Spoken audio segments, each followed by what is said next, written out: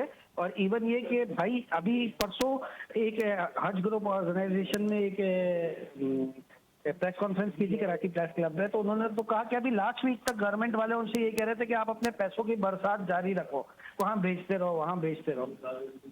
تو سنا ہے کہ کچھ پیسے 10,000 تک 10,000 اتنی کچھ پیسے جو ہے نا 50 ملین ریال اوپیک کے اکاؤنٹ میں بھی چلے گئے ہیں.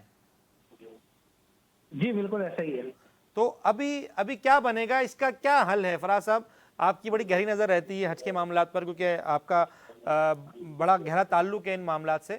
تو مجھے یہ بتائیں کہ ابھی کیا کر رہے ہیں پرائیویٹ آرگنائزیشن والے جو ظاہر ہے جن کے پیسے انہوں نے لیے ہوئے ہیں، جن کی بکنگز کی ہوئی ہیں.